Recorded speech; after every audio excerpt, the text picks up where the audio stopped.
what I was doing all that time, and then I'll start with my speech.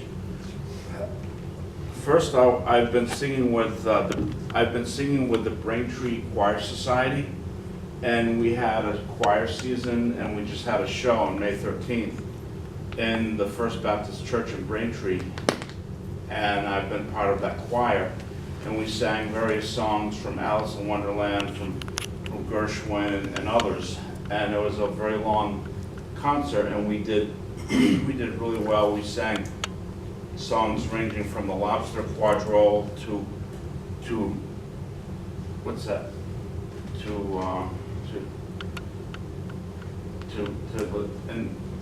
And This Shall Be for Music, and The Love and the Music of the Night, and others.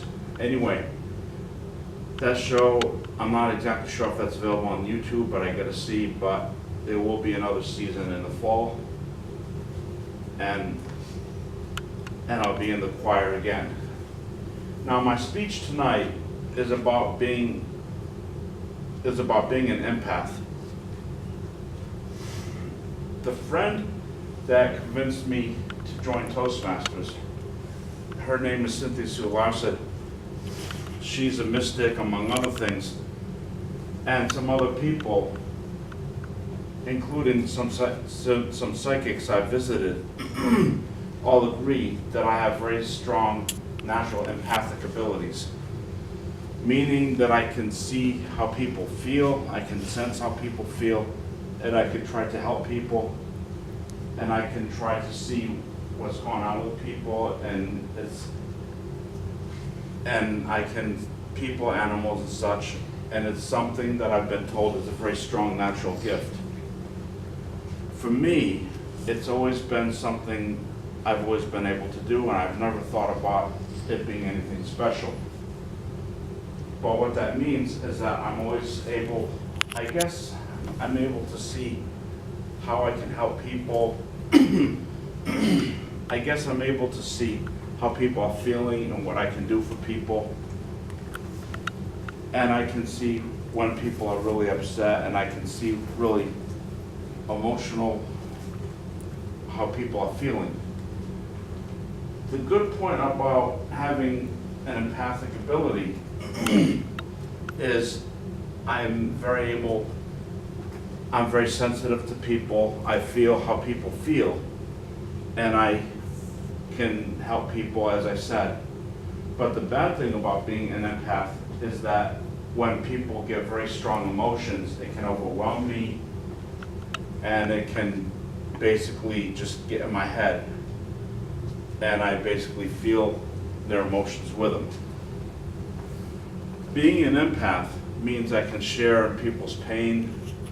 I'll know if something's wrong with somebody, and I can ask them what's wrong, and sometimes I can tell what's wrong. And also, being an empath helps me, I guess, helps me to find ways to help people, to make that difference for people. This is actually a very difficult speech for me right now, because I've always had this whatever ability everybody thinks I have, and I've never thought it was anything special. I've always been used to it, and I've always just been me, basically. One other thing is, when someone says that they're an empath, one kind of popular reaction is people say, oh, you're trying to brag about things or whatever. It's not about that. It has nothing about trying to look good or brag or even being perfect or being totally anything. It's just the fact that I'm able to tell how someone's feeling very easily. And it's very, very easy for me very often to find ways to help somebody, to ask them the right questions, and to try to be a good person, a good friend. But also, being an empath means that certain things affect me that might not affect other people.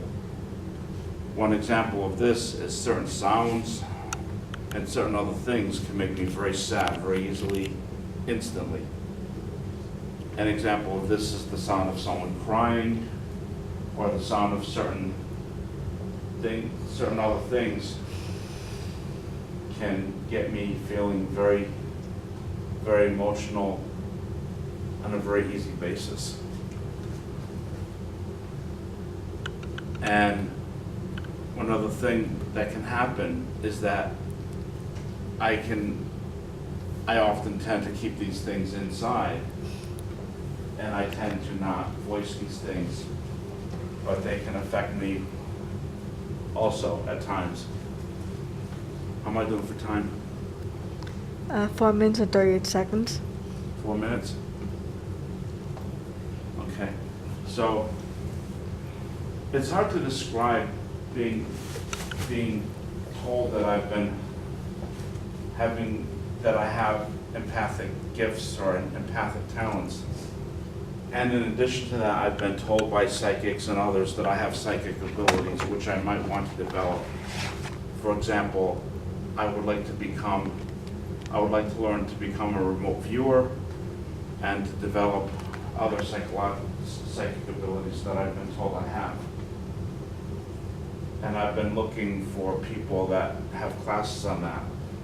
And everybody that's spoken about that on Coast to Coast AM and elsewhere have said that just about anybody could be a remote viewer, but if you have psychic talent, it's even better. You can become a really good viewer. And also, I've been wanting to try to develop. I've been trying to use my empathic abilities, especially with my music, with my art, especially with my singing, with my playing, with my music, and with my art, and with my creativity. And as an example of this is I'm working on the illustrations for the next book my mom and I wrote together, and I hope to finish them by the end of the summer, and I hope to get this book published on Amazon in the fall. It's a children's book for much younger readers than the Luna Marina book that we wrote earlier. And in the future, I hope to try to become less shy in communicating things to people, because even though I've been told I can speak really well, I get really shy afterwards. And hopefully I can use these gifts, whatever gifts I have in the future, to help people even more. And before I finish, I'm part of a Facebook group run by a psychiatrist. Her name is Judith Orloff, who's also an MD and also friends with Cynthia Sue Larson. And she invited me to this very private Facebook group for empathic people. And she's talked with me, and she's one of them that's convinced that I have these talents. Thank you.